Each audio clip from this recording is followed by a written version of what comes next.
In today's session, I'll be discussing the final sequence of events that led to the beginning of the American Civil War. Specifically, I'll be focusing on the election of 1860 and the Secession crisis that followed, and the Confederate attack at Fort Sumter, which marked the official beginning of the war. When I left off last time, I was talking about John Brown's raid and the year 1859 and how this was kind of the beginning of the end, so to speak. John Brown's raid, while we can't say that it was a major cause of the Civil War, it certainly functioned as a catalyst,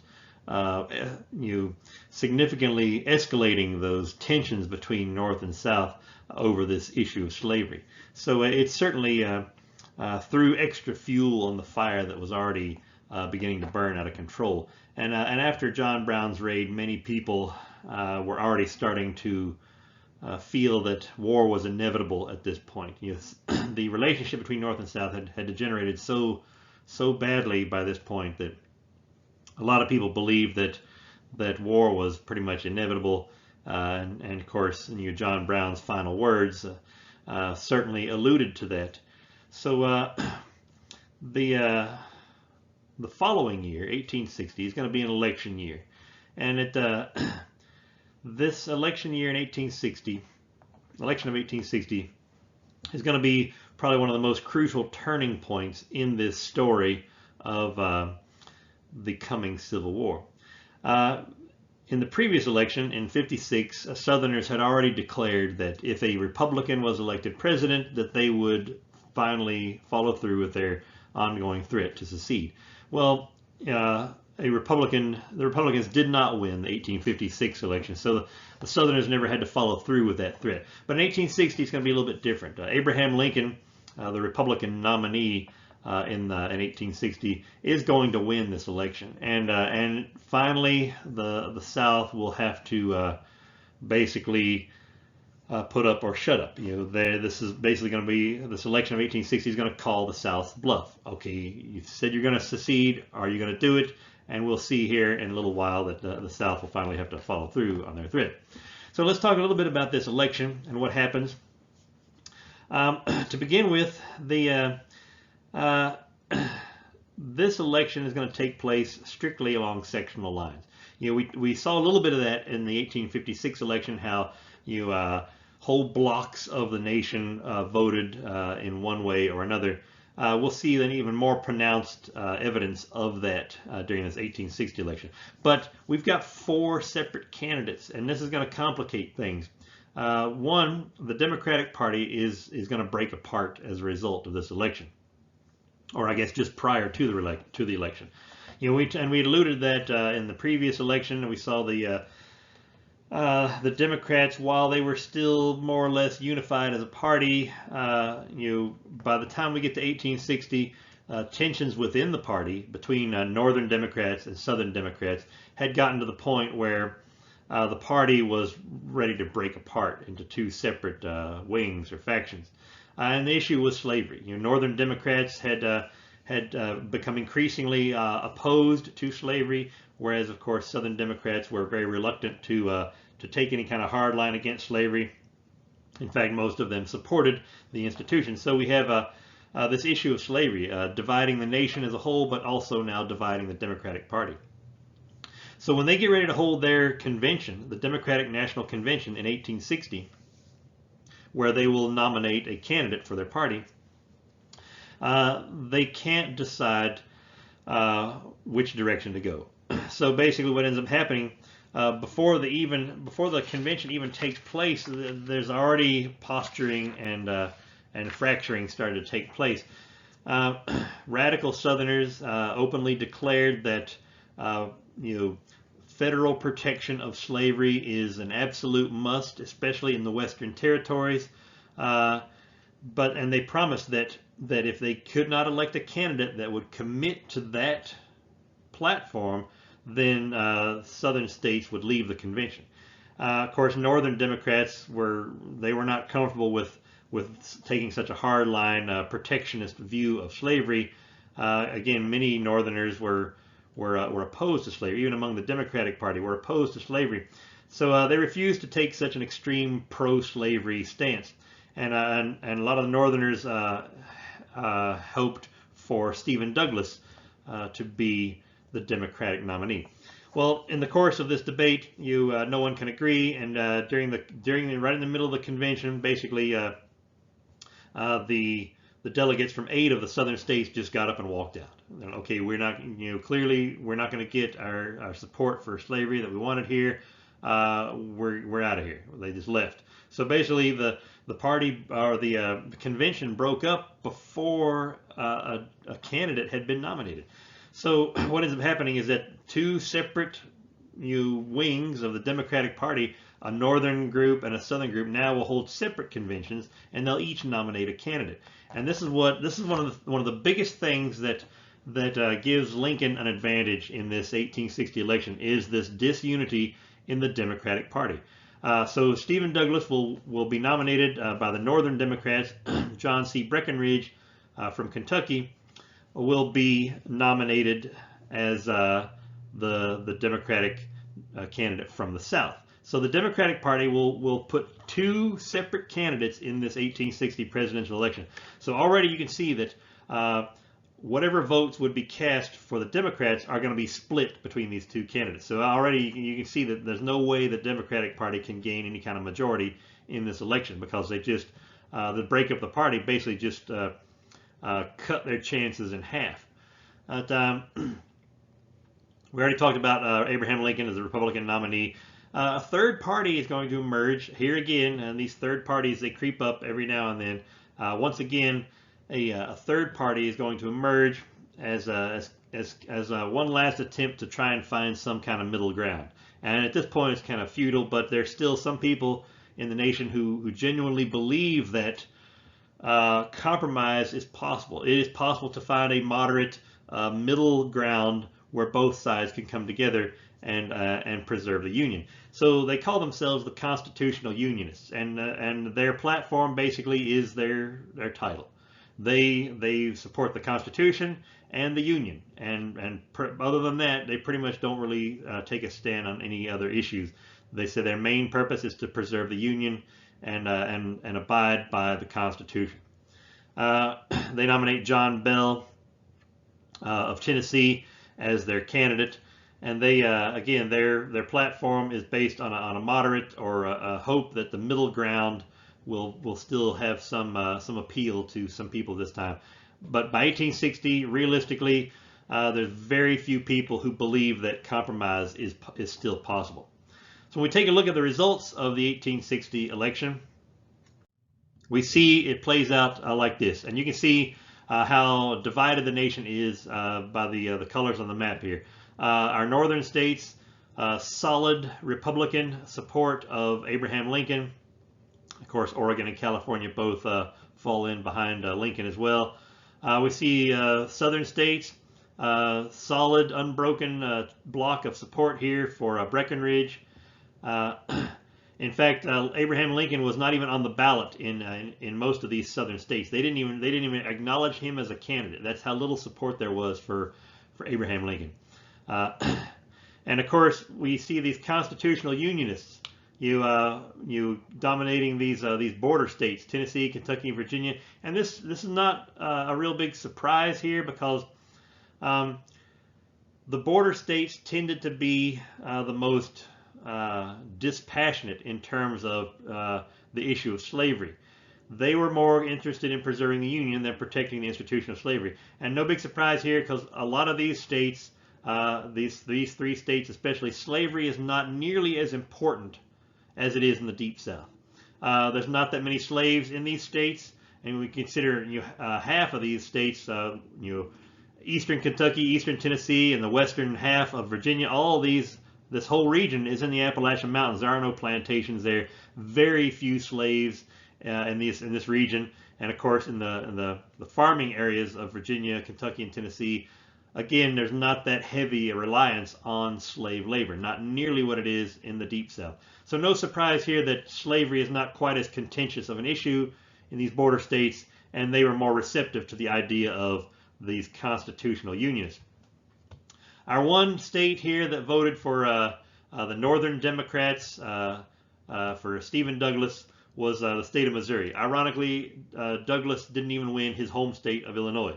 I guess he just wasn't that as popular there as he thought. This is kind of a complete reversal of the way things happened. A couple of years ago in the Lincoln-Douglas debates, Lincoln was virtually unknown, and and Douglas won very easily over Lincoln in Illinois. Flash forward to 1860, and Lincoln now has become so popular that he overshadowed even Douglas, who was so popular in Illinois. Missouri is the only state that votes for Douglas. So we can see here how divided the nation is.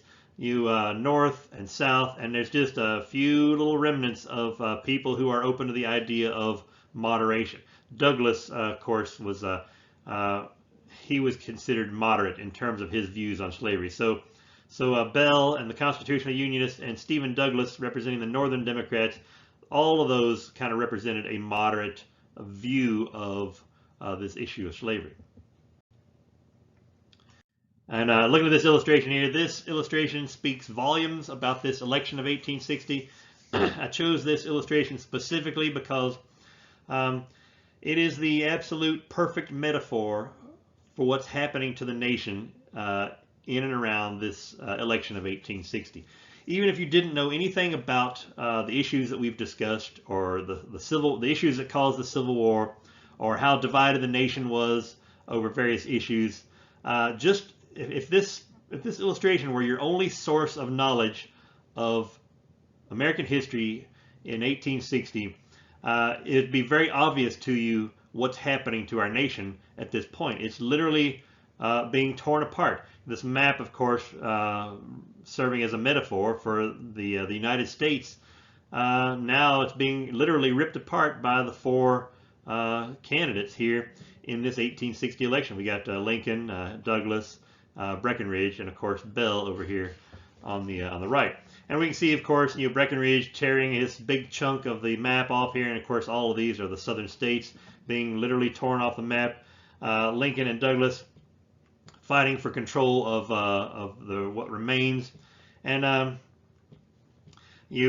poor Bell over here, and you kind of feel sorry for him. He's got a little bottle of glue in his hands, and he's trying desperately to put everything back together. Remember, the Constitutional Unionists, their platform is basically preserving the Union. So Bell here, attempting in vain to preserve the Union, trying to glue the map back together, and it's obvious at this point that that's never going to happen. So I like this illustration because it really says a lot about what's happening to the nation as a result of this 1860 election.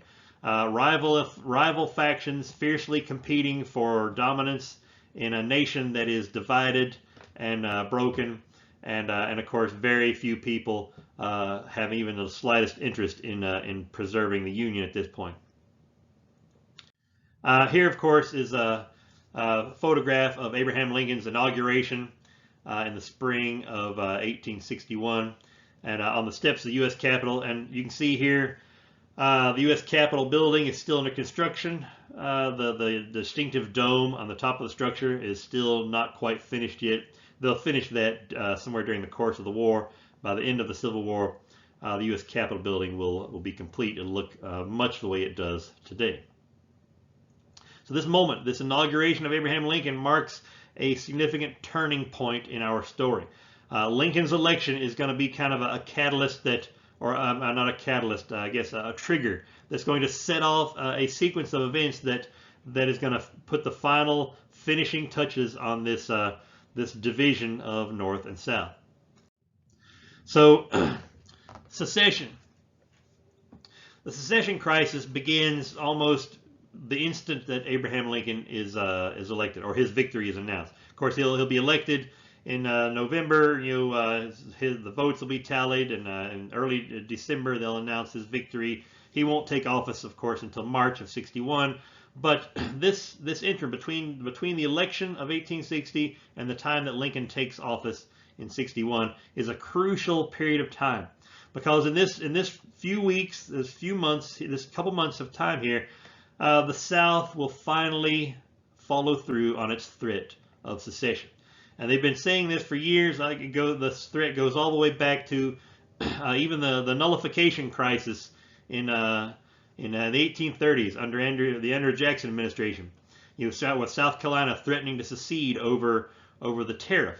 And again, it comes up again in 1820 with the Missouri crisis, and then every few years after that, once at all these big flashpoints of this the slavery issue, the South will threaten to secede, and it's almost always spearheaded by South Carolina. We've come to know South Carolina as kind of the epicenter of Southern protest toward the federal government. So it's no surprise then that South Carolina will secede from the Union almost immediately after Lincoln's victory is announced in the 1860 election. So within just a few days, like 3 or 4 days after Lincoln's victory is announced in December of 1860, South Carolina will hold a special session of their state legislature, and they will vote unanimously to secede from the Union.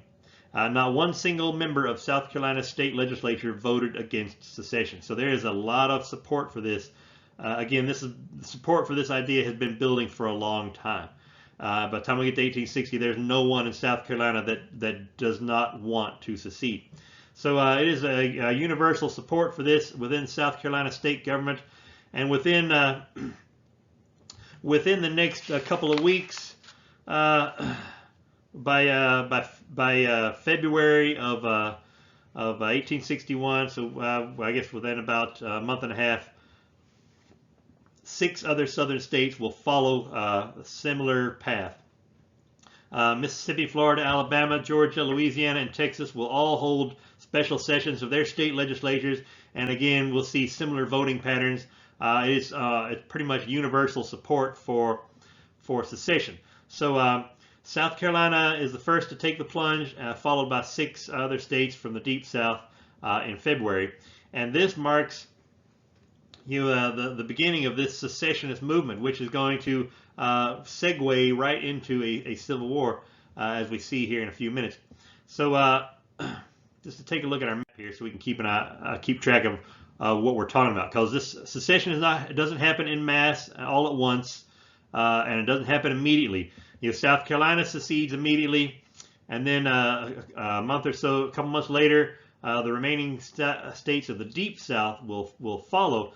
But states of the Upper South, Arkansas, Tennessee, North Carolina, Virginia, they will all stay part of the Union. They're not going to secede right away. They want to wait and see what happens, and we'll talk a little bit more about that in a minute. So right now, in terms of secession, we're just talking about these 7 states of the Deep South. All the lower South, all the ones that basically touch the Gulf of Mexico and this lower Atlantic coast here.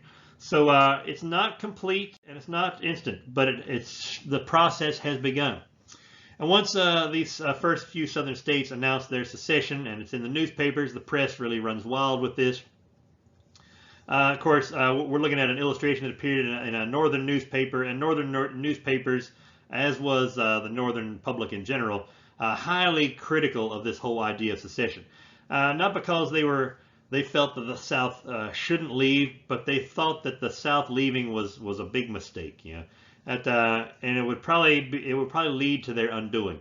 And this illustrator here, using this metaphor of the tree as the Union, and of course the South here is this one branch of the Union, and they're so determined to secede, to break away from the Union, that they are in their passion and their obsession with this idea of leaving the Union.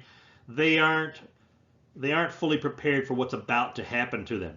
And of course, as the metaphor suggests, once they secede, basically, yes, they'll be separated from the Union, but they'll almost certainly fall to their death. Another illustration appeared in a separate newspaper.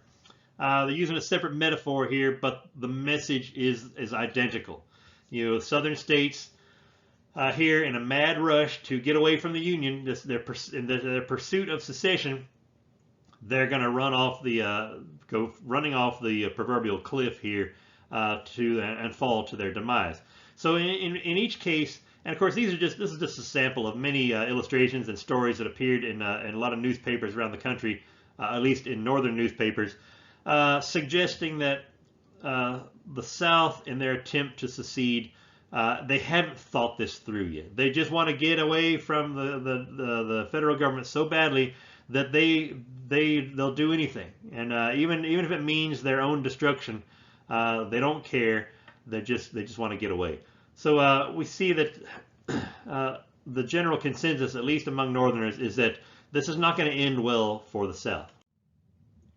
So when the South completes this, or the secession process has started, those first 7 states have announced their secession. They voted in their state legislatures, and they now think of themselves as having broken away from the Union. So what they do is they hold a convention in Montgomery, Alabama, which for a brief time served as a capital for the Confederate States of America, which is this new government entity that they are forming. They believed themselves to be an independent and sovereign nation at this point. Now, and we talked about this before when we were talking about the American Revolution, and the Declaration of Independence.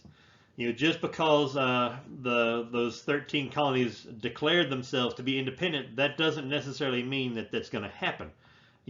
Saying it is one thing, actually achieving it is another matter entirely. So the southern states now, they declare themselves to be independent, and they form this entity called the Confederate States of America. In their minds, they are an independent, sovereign nation at this point. In their minds, it's important to note here that once Lincoln takes office, he will never acknowledge the legitimacy of this Confederate government. He simply refers to the southern states as it's an insurrection. The southern states are in a state of rebellion against the nation. He never acknowledges them as a separate nation. It would just add further complication to the story, and we'll talk more about that later. But for now, these self-proclaimed Confederate States of America, they meet in Montgomery, Alabama, which will be their capital for the time being. This is in February of 1861, so you can see this thing happens real fast. December of 1860 it begins, and then by the middle of February, they are beginning to solidify their secession. Beginning to organize themselves as a government. They elect Jefferson Davis as their president. Jefferson Davis will be the first and only president of the Confederate States. Davis, prior to his election as president of the Confederacy, he was the Secretary of War under President James Buchanan, who is the U.S. president at this time. So we see here. And we talked about how when Buchanan was elected, he had several Southerners as part of his cabinet. Well, when the Southern states secede, all those cabinet members and executive officials that were part of the Buchanan White House, they all resigned and left to join their home states in this Confederacy. So Davis, of course, being among them. Once they get themselves organized as a Confederate government, they even go so far as to draft their own constitution. Again, in their minds at this point, they are an independent nation, and as such, they draft a constitution. And this is an interesting point in this story. This constitutional protection of slavery. They write this into their constitution, specific language that protects the institution of slavery forever. Those are their words.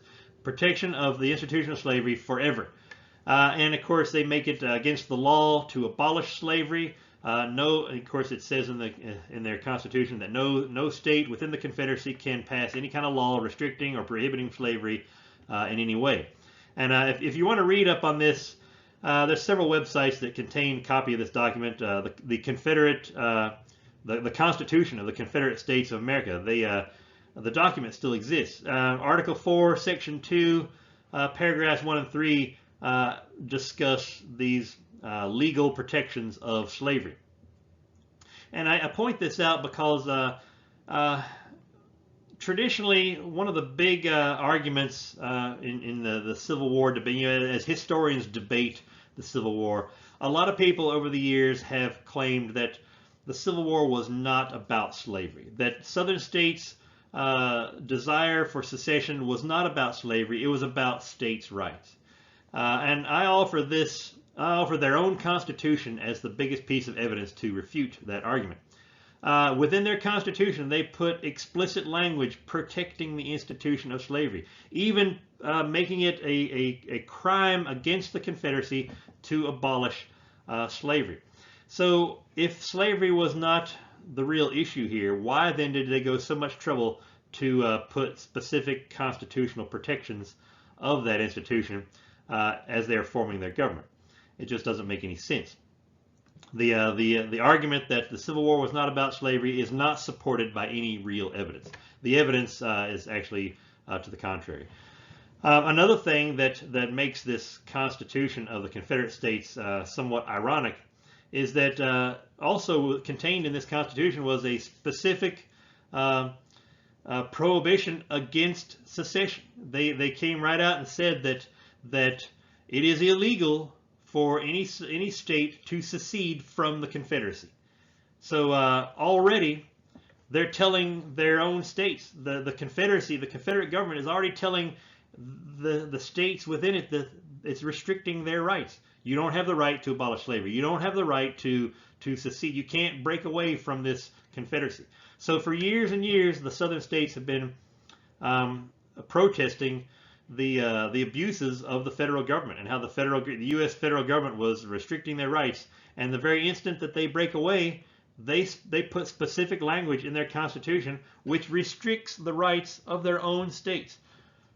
So again, I offer up their own words against them here in the Southern or this Confederate Constitution. It really sheds a lot of light on how thin some of these arguments are. The whole premise of states' rights is tied directly to the institution of slavery. Without slavery, there really is no states' rights argument in this situation. And of course, the fact that they began to restrict the rights of their own states almost immediately after so many years of complaining about how the federal government restricted their rights is kind of ironic. At any rate, as I said before, not all of the southern states will secede en masse. Of course, here's a photograph of Jefferson Davis, the president of the Confederacy. We already talked a little bit about him. At any rate, the states of the Upper South will stay in the Union for the time being. And again, we're talking about Arkansas, Tennessee, Virginia, and North Carolina. These 4 states of the Upper South, they will remain part of the Union even after the Confederacy has been formed.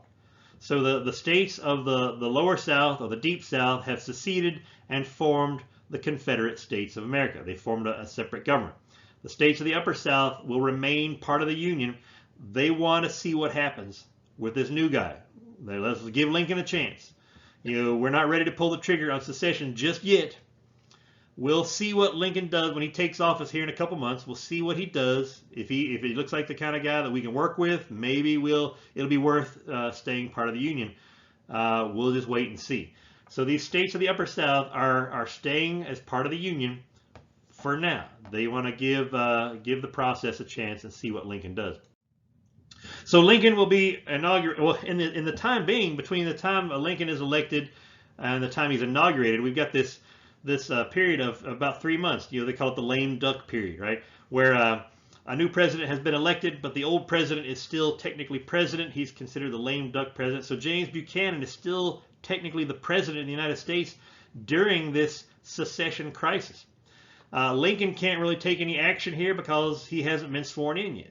So as states are seceding from the Union and they're forming this Confederate government and electing officials, drafting a constitution, more states are debating whether or not they should secede.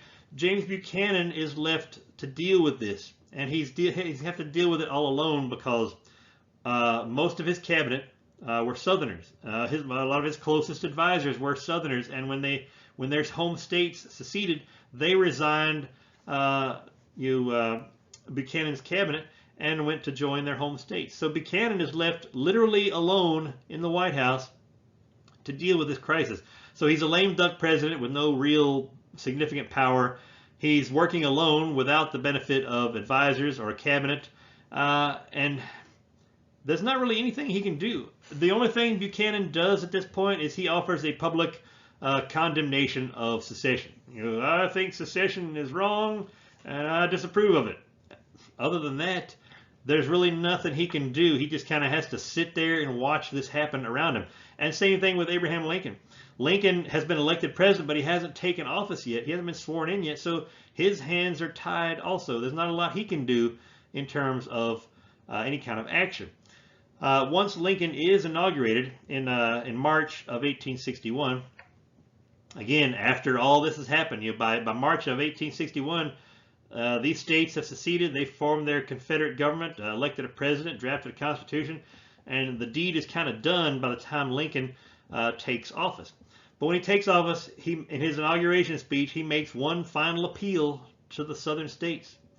And he tries to show some sort of willingness to compromise here. He's trying not to be aggressive or provocational. He says, we are not your enemy. North and South, we are not enemies. We're friends. We're all Americans. We're all part of the same nation, part of the same culture. Yes, we've got a lot of problems. We've got a lot of issues that are dividing us as a nation, but nothing has happened so far that cannot be undone. He's referring, of course, to secession. It's not too late to turn back. It's not over yet. We can still work this out. So he's making this one final appeal, this olive branch, extending it out to the South, in one last attempt to try and get everybody back to the table and talk about this. But he does make one thing clear. Lincoln he doesn't want to appear as though he's just a pushover. As President of the United States now, he has to give the appearance of strength and determination. And in this appeal for peace, he also issues a warning. Basically, he tells the South that if war comes, if we're not able to work this out and it ends up in a civil war, it's on you, the South. He says we haven't started it. You now have the choice. You can come back. You can give up this notion of secession. You remain part of the Union, and we can work through this together. Or if you continue to pursue this path and it leads to war, it'll be because of you. So Lincoln, he's suggesting that war is a possibility, and that if war starts, it's on the head of the South. So Lincoln's vowing basically, I'm not going to start a war, but if war comes, it's going to be because you started it. So Lincoln here again trying to play the role of the peacemaker, but making it clear that the United States is not going to just sit idly by and allow the South to perpetrate this dissolution of the Union. He adds one final warning referring to a lot of the federal arsenals and military installations that are in every state. And we talked about the federal arsenal at Harper's Ferry as an example. Every state in America has some sort of an arsenal or a military post or forts and so forth. And all these are part of the U.S. Army. So they're federal installations. Lincoln, in his appeal to the South, he comes right out and says, we're going to protect those properties. Those are federal installations. They belong to the U.S. Army, and we will maintain possession of those, and we will fight to defend them if necessary. So again, an appeal for peace, but in the back of his mind, he knows that the South is not going to accept this. He knows that war is pretty much inevitable. Everybody knows at this point. There's very few people in the country who are not of the mindset that war is about to be upon us. But Lincoln, as president, he's obliged by his position, his office. He has an obligation to pursue peace if it's still possible. So that's one of the reasons he makes this appeal. But he does make it clear that he will defend the United States if necessary. And of course, it becomes necessary within just a few weeks after Lincoln's inauguration in March. By the time we get to April, shooting has begun, violence has broken out, and this has become a shooting conflict as opposed to just a political conflict. So as these southern states seceded, they also began to seize this federal property, and this happened concurrently. As the states seceded, as each one of those southern states seceded, they also seized control of these federal arsenals. And despite Lincoln's his vow to protect these properties, by the time he gives this promise in his inauguration speech, a lot of it has already happened. So he's kind of basically a little bit too late with this promise. And the southern states are pretty dismissive of it because they know there's not a whole lot he can do about it because a lot of it has already happened.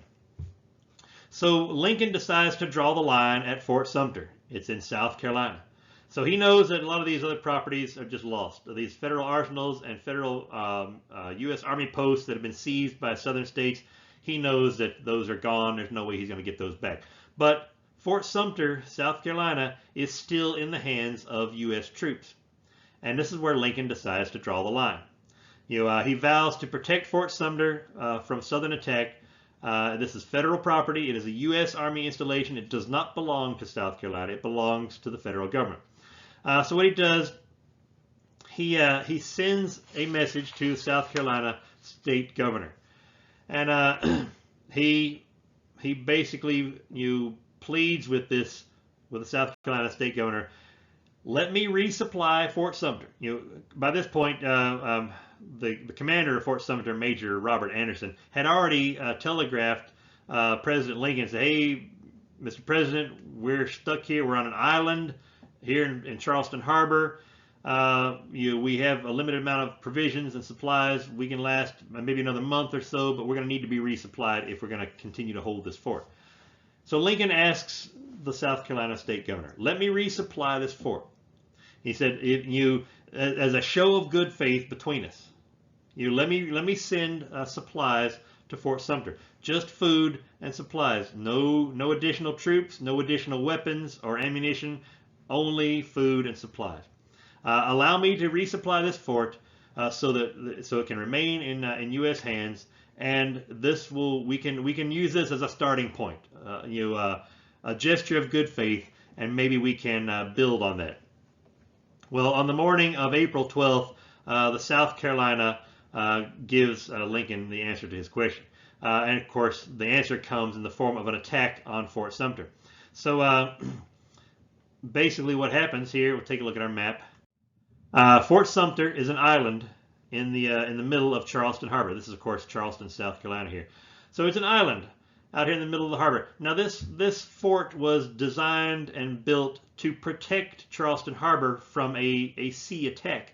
So assuming that a foreign army might try to attack Charleston Harbor, which was a major trade port at this time, Fort Sumter would be in an ideal position to protect the entrance to the harbor from a foreign attack. So it was not ever designed to protect itself from attacks from the shore, and that's what's happening here. Confederate forces, they set up artillery batteries all along the edges of the harbor, and they begin pummeling Fort Sumter from all sides. So, and of course here the route of a ship that Lincoln had dispatched to resupply Fort Sumter is turned away and unable to resupply the fort. So this fort is going to fall into Confederate hands in less than a day. Major Anderson and the troops at Fort Sumter, they hold out for about 24 hours, about a day and a half, about almost 36 hours. They hold out before they're finally forced to surrender. Here, of course, an artist illustration of the attack at Fort Sumter. You can see here it's basically a man-made island out in the middle of the harbor. It's being attacked from all sides, so there's no way they can defend themselves. Their ammunition and supplies are very limited. They defend themselves as much as they can, but it's pretty much pointless because they are completely surrounded from the moment the opening shots are fired. And of course, here we see a photograph of the aftermath at Fort Sumter. And you can see here, this is an interior shot. This photograph taken from within the fort, looking at the inside walls.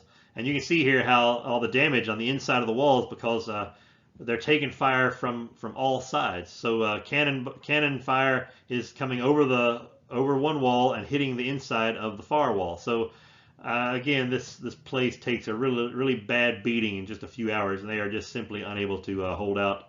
And Anderson will surrender his troops on the morning of April 13th. This marks the official beginning of the Civil War. Well, this is the official first battle of the Civil War. It'll be a couple days later where Lincoln will declare the South in a state of insurrection, and then of course the war will officially begin. But this is the first engagement of the Civil War. I want to draw your attention to one little piece of trivia here. The flag that you see over the fort is the official Confederate flag. Of course, it's a black and white photo, but the colors, of course, are three red and white stripes and a blue rectangle with stars in it, each star representing each of the current Confederate states. The reason why I'm drawing your attention to this flag is that this is clearly not the flag that is popularly associated with the Confederacy. The more familiar rebel flag, the red flag with the blue cross and the white stars, that's actually a battlefield flag that was adopted by the Confederacy later on in the war to eliminate confusion. On the battlefield, you've got Confederate troops flying this flag. You've got U.S. troops flying the United States flag. And in terms of their design, they're both very similar. Red and white horizontal stripes, a blue rectangle with white stars. Both of them look very similar in terms of their style. In the confusion on a battlefield with the smoke and haze and chaos, it's very easy to get flags confused. And there are more than a few instances of Confederate troops rallying toward a U.S. flag only to be captured or killed, and of course vice versa. So it was after that happened a few times, the Confederates decided to adopt a battlefield flag, which of course is the more familiar red flag with the blue cross. So again, they'll retain this as their official Confederate flag, but on the battlefield they'll use the more familiar rebel flag. Just a little bit of flag trivia for you there, for those who are interested. So the war has begun. After this attack at Fort Sumter, after Fort Sumter falls into Confederate hands, Lincoln declares the South to be in a state of rebellion. There's an insurgency in the South. Now, Lincoln is very careful with his words here. He does not want to openly acknowledge the existence of the Confederacy as an independent nation, because in doing so, it complicates the United States war effort. If he recognizes the South as an independent nation, then it looks like, especially when we consider how this looks from abroad. We haven't talked about Europe in quite a while, but both sides, both the United States and the southern states making up the Confederacy, both groups are going to want sympathy from Europe in terms of rationalizing or justifying their actions. The South sees themselves as an independence movement, fighting for independence and freedom. The North, or the United States, views the South as a rebellion, an insurrection, terrorists even. So at any rate, in order to maintain the appearance of legitimacy, Lincoln has to be very careful with his words here. If he acknowledges them as an independent nation and he launches an attack into the South, then it makes the United States look like the aggressor. Here's this independent nation of the Confederacy, fighting for freedom, and this big bully United States, invading a foreign country. Lincoln doesn't want to give that appearance, because that's not how he sees it. He sees this as, we are all the United States. These southern states claiming to be an independent confederacy, that is not legitimate. At no point does the federal government recognize the legitimacy of this confederacy. It's always the southern United States who are rebelling against the federal government. That's how it's going to be approached. And of course, the Confederacy, they are sincerely hoping to gain support from England. They have they have incorrectly assumed that that their cotton, that Southern cotton, is so valuable to England that England will automatically side with the South. Of course, they failed to consider England's colonies in India and in Egypt and other places where they're obtaining large amounts of cotton. And once things in the United States get to the point of civil war, England is like, okay, yeah, we're not touching that. We're not coming anywhere near that. We'll get all our cotton from our other colonies in Asia and North Africa. And it's at this point, of course, that England has no real sympathy for the South, because the bulk of England's trade is with the United States government. So the trading with the United States is more valuable to England than Southern cotton. Now, if the United States government appeared to be the aggressor here, then that might generate sympathy for the South from England. So this is one of the reasons why Lincoln has got to be so careful here. He has to appear as though he's fighting a just war to preserve the Union, and that's one of the reasons why he mentions that as his primary goal. From the very beginning, from the moment this war starts, Lincoln emphasizes that his goal is to preserve the Union, to keep the country together. These Southern rebels are threatening to tear the nation apart. Lincoln administration trying to keep the nation together. So it appears to be the more just cause, and especially when you consider that the slavery is part of this story too. It looks like the South is they're rebelling in order to protect an institution that the rest of the world has abandoned. It makes the South look like the aggressors, or the bad guys, if for lack of a better term. At any rate, so Lincoln is very careful to not to appear to be the aggressor. So he declares the South to be in a state of rebellion. He calls for 75,000 volunteers, and a nationwide recruitment effort begins on both sides. The Confederate States begin recruiting troops, and the United States begins recruiting troops at the same time. Both sides preparing for what they hope will be a short war, but just in case, they want to try and make sure they've got all the pieces and resources positioned. It's at this point that those states in the Upper South will secede and follow their fellow Southerners into the Confederacy. Of course, looking at our map here, we see. Well, we'll take a look at the map in a second.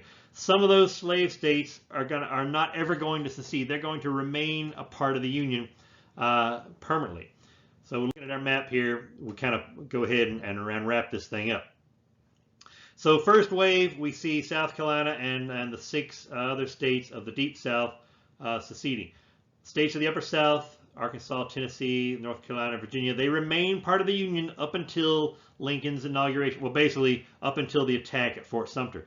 Once South Carolina attacks Fort Sumter and Lincoln declares that the South is in a state of rebellion, it's obvious to everyone at this point that the war has begun and that there's no turning back.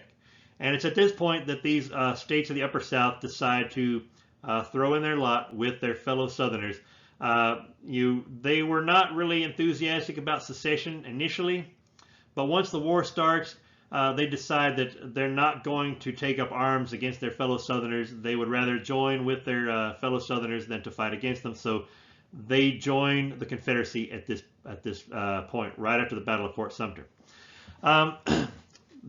These states, what they call border states, I want to draw your attention to these states in particular, and this is very important. These are Missouri, Kentucky, Maryland, and Delaware. These are all southern states. They are all slave states. But they remain part of the Union throughout the Civil War. They never joined the Confederacy. And this is important for a couple different reasons. One, it shows that there's not universal support for this idea of secession. While these states are slave-owning states, they are sympathetic with the whole states' rights issue about letting states decide for themselves the status of slavery. There's more people here who, or it's more important to them to preserve the Union. They say, okay, slavery is important to us in these states, but it's not so important that we are willing to sacrifice the Union for the sake of this institution of slavery. And they also are more inclined to work things out. And keep in mind, Missouri, a state that was literally born of compromise, is one of these states. They would rather work things out, find a way to work things out, than to take up arms against the nation in a civil war. So this will be important for another reason once we get further into the war. You remember Lincoln identified his main war objective was to preserve the Union. If he comes out and says that the main purpose of this war is to abolish slavery, these states are not gonna support that. And if Lincoln at any point comes out and says that we're gonna eliminate the institution of slavery with this war, then that'll almost guarantee that Missouri, Kentucky, Maryland, and Delaware will join the Confederacy. So they agreed to stay part of the Union because Lincoln has not declared war on slavery. He's declaring war on this insurgency, for the purpose of preserving the Union. So again, another example of how Lincoln has to be very careful with his words in order to help preserve the Union. If he is indeed intent on preserving the Union, he has to make sure that that is the focus of his efforts. And of course, in order to help keep these states loyal. Now, once we get into our next session, we start talking about the actual war itself. We'll talk more about how important these border states are. One last little bit of information here before we close it out. The state of Maryland was one of these border states, the southern slave state, that remained part of the Union, but not really by choice. And this is one of the things where we kind of have to shake our finger at Lincoln for some obvious abuses of power here. Lincoln issued an executive order basically criminalizing any talk of secession. So basically, within the state of Maryland at least, if you spoke of secession, or if you had a secession rally, or you promoted secession anyway, you were going to be charged with a crime and you're going to go to jail. So, and he kind of really cracked down on that. A lot of people were arrested and put in jail for speaking of secession. But and we kind of usually we don't think of Lincoln as an abuser of presidential power, and for the most part he's not. But we really have to understand the situation here, and here's where geography becomes part of the story once again. The reason why he tightened his grip so on Maryland and not these other border states was that the nation's capital it's on the Potomac River. Washington, D.C. The nation's capital is on the Potomac River, which is right in between Maryland and Virginia. If Maryland seceded along with the rest of the South, then that would place the United States capital in enemy territory. And Lincoln is faced with a decision here. Lincoln is going to be like, okay, we're on the threshold of a major civil war. It's going to be very difficult for the nation's capital to orchestrate this war if the nation's capital is behind enemy lines. So Lincoln is basically choosing the lesser of two evils here. He said, there's no way I can allow the nation's capital to fall into enemy hands. I cannot let that happen. There's no way we can fight a war if our nation's capital is controlled by the enemy. Therefore, we must keep Maryland as part of the Union. We cannot allow Maryland to secede from the Union. So this is one of the reasons why Lincoln cracks down so hard on the state of Maryland, basically preventing them from seceding. There was actually support for secession in the state of Maryland, but Lincoln administration really cracked down on that to prevent it. So yes, we kind of shake our finger at Lincoln for an abuse of power, but when we consider that within the context of the situation, he really had no choice. If he had allowed Maryland to secede and the nation's capital fell into enemy hands, the Civil War would have been very difficult to wage from the United States perspective. They would have had to establish a new capital somewhere else, and it would have really complicated things in a way that would perhaps produced quite a bit different results. Well, of course, we have no way of knowing, but again, neither did Lincoln. He had no way of knowing. Okay, he has to err on the side of caution.